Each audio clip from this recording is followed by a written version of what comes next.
Hey, it's Andy. It's Wednesday, May 19th, and this is your daily curated research update.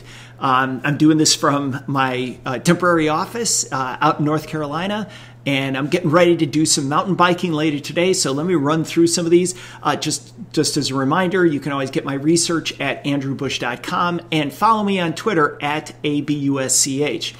And hit me up on LinkedIn if you want. Hey, so one of the things I was looking at this morning, of course, was what's going on in Bitcoin.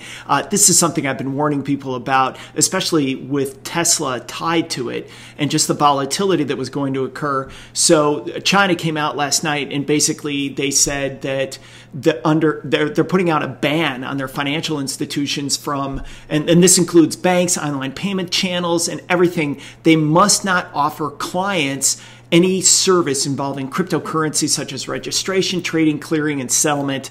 And these are three industry bodies said this. Along with that, we also know that the SEC is dragging its feet, not surprisingly, on approving any ETFs on Bitcoin and other cryptocurrencies. So this sent shockwaves through the Bitcoin trading just over the last week. Obviously, overnight this hit it, and then it dropped to like 30,000 today before bouncing up to 37,000. My point on this and the point on the whole thing with Tesla has just been, it's astonishing to me that Tesla would not only buy $1.5 billion of this thing, but then they finally realized just what a power suck it is in the sense of electricity and how that's antithetical to their business overall. So, and driving electricity prices potentially higher. I don't know. But anyway, the thing dropped. A lot of people got smoked on it. That's something I was looking at this morning. The other thing is, talking about energy, is John Kerry, who's over in Europe doing, a high five over there about climate change, saying, hey, we're with you guys because the EU's led the way. He came out and said that Kerry welcomes the EU's new climate commitments of 55% greenhouse gas emissions, and that the U.S. is considering carbon import tax on products that have a high carbon footprint. Now, that is an import tax. It's not a domestic tax yet. But, and I know I've got a lot of energy clients who are looking at this, and what I would say is this: I thought that they would push further faster on a carbon tax. They've been dragging their feet, but this is one step closer to that. So you want to keep that in mind. There was a good article in The Hill about that, just talking about that research. And again, overall, just remember you can get all these URLs on the description in YouTube down below. Also, Bloomberg has a nice article about talking about the EU, since we're kind of on that topic. Opening up international travel for those who have vaccinations.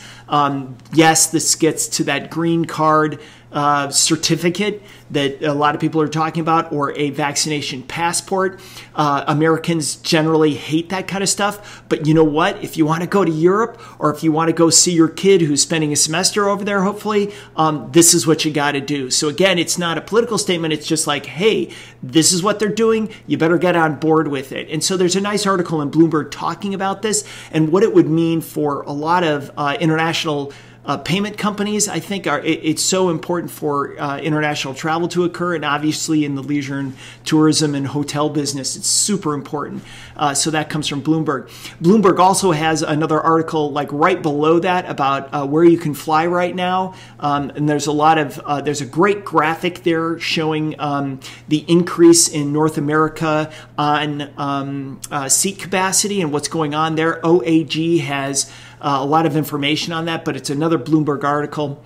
And then finally, well, I've got two more articles. There's one on from CNBC, just talking about the good news that's going on with inoculations. We're at about 60% of adults right now have received at least one vaccination. They expect 70% by the summer. That's fantastic news. As you look at what's happening out in India, you realize how important this is, with only 3% of their population of whatever it is, 1.3 billion people getting a vaccination. You can understand why they're having such problems. And look, I know there's a lot of people that push back about vaccinations here in the United States, but I would say this, like, be safe or be sorry, right? I got it. I don't even look at it like an issue. I think it's a great thing to do. It's a personal choice if you don't want to do it. I totally understand that. But if you want to travel, this is where that travel industry is going. So you may as well get it from that standpoint. So just something to keep in mind. And then finally, and here's how the story wraps into energy. It's kind of surprising. There's a producer of a milk substitute called Oatly, right? So it's not from milk, but it has the same kind of characteristics as milk, is going to IPO, and they think the company is going to be worth about $10 billion.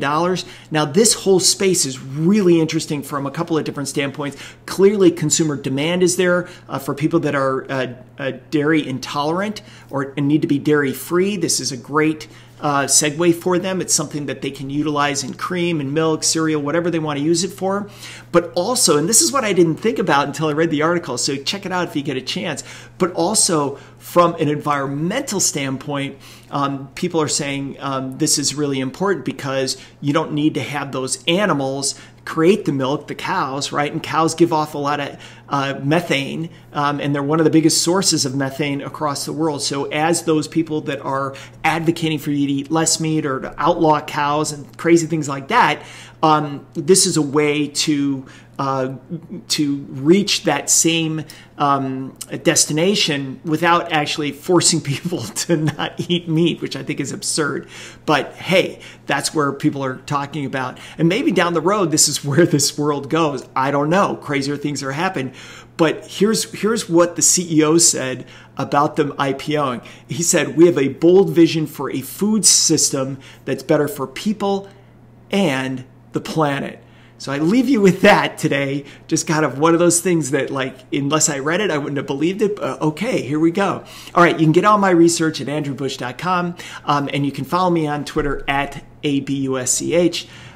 Check it all out. And again, you can get all these URLs on YouTube. Thanks so much.